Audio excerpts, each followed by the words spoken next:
Hi, I'm Barbara Lorenz, your host for Grand Monday Nights. Joining me is Matt Markins. Matt is president and CEO of Awana. He is going to be talking about forming spiritually resilient grandkids in a post-Christian age.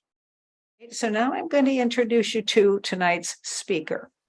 I heard about Matt before I met him from Valerie Bell, who just couldn't say enough about his leadership, about his commitment, about his innovative way of launching and continuing to bring Awana into this century, into this environment, into this with our grandkids in the world like it is. So he's a global leader. He's a public speaker.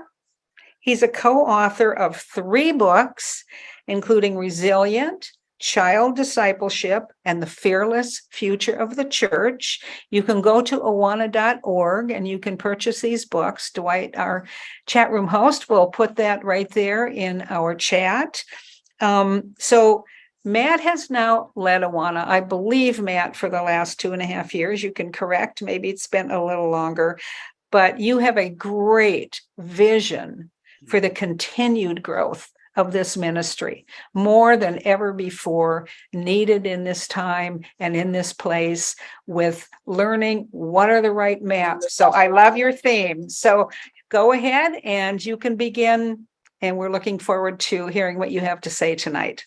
Thanks, Barb. So for those of you who don't necessarily see behind the scenes, I just want to say Barb is a delight to work with. She's been a great partner in helping make this a wonderful night. And so it's good to be with you.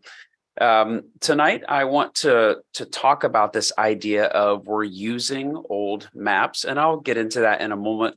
But I really want to kind of divide my time into 2 parts. The first part is in a moment when I share my screen, I'm going to talk about how we're using old maps and what that means. But then I want to stop sharing my screen and just look into the camera here and just share a couple of stories that I think are pretty powerful, been powerful in my life, and I hope they encourage you. So let me start by sharing my screen. So this first part, we're going to cover 3 ideas, and we're going to go over some research that I think will help you as a grandparent and someone who cares deeply about the children in your world. So I'm going to share my screen. We're going to go over some stuff together.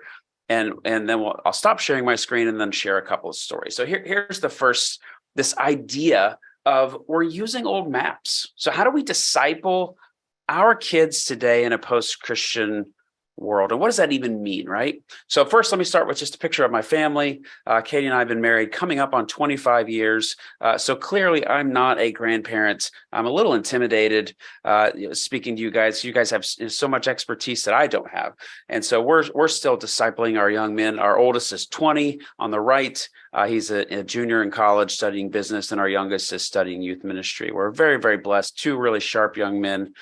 Katie and I are super blessed. Let me talk about this idea really briefly of generations. So I don't know exactly what your generation is. I would assume on this call are Gen Xers and Boomers. I'm a Gen Xer. But as we think about mapping technology, right? Like some of you remember this map. We're talking about using old maps. So some of you remember this. Being Xers and Boomers, we probably remember or are very familiar with the Rand McNally. I was just in a vehicle recently where someone had one of these in the back seat. You don't see these as often anymore, but I remember them clearly because these were really popular when I was growing up. Let's look at another map. Some of you remember this right here. This is the Garmin. Perhaps some of you are still using the Garmin. I don't know, but the Garmin came around thanks to NASA. The Garmin came around in 1989. And then by 1997, we had this map right here, MapsQuest. Remember how we used to have to print these off? And we would have little filing folders for each leg of our trip. That was great technology at the time, but it's now outdated because we're now using these things, right? We're using our mobile devices for our mapping technology. But I want to talk about a map I came across in the last couple of years, and it's this one.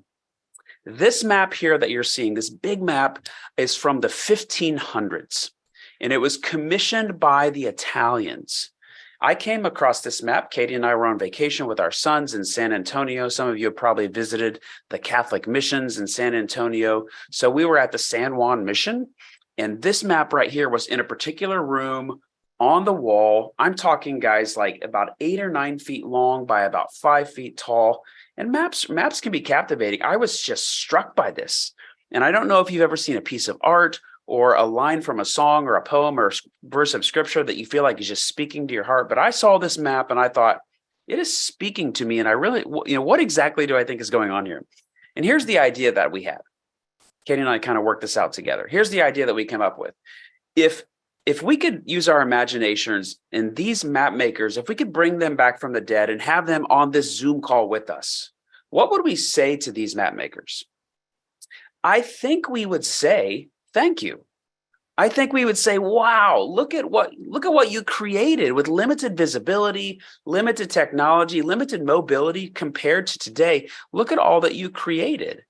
I think what we would not say is put it side by side with Google Images and say, you guys are a bunch of idiots. Look at how off you were.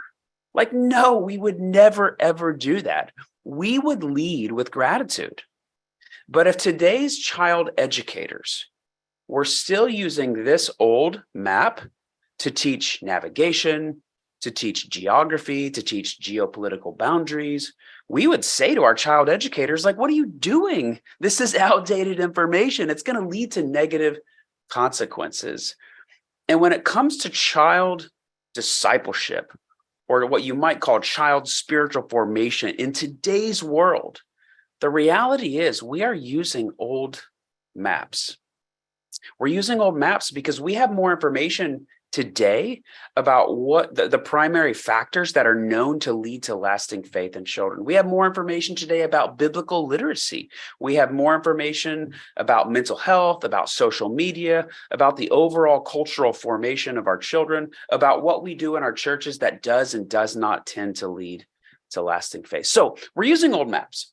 And so I believe Dwight is going to drop a link into the chat at a later point in time of this full talk that I give for church leaders. So if you're a church leader or you care about what's happening in your church with children, you might want to go back and watch that full session later. But I've adapted this for you guys and what I thought you guys might be interested here. So check out that link later. But here's three things I want to talk about tonight. And Barb, feel free to jump in if you've got some questions as we go through these three breaks here. But really quickly, I want to talk about cultural formation, the deadline, and hope. Cultural formation, the deadline, and hope. So here's the first one, cultural formation.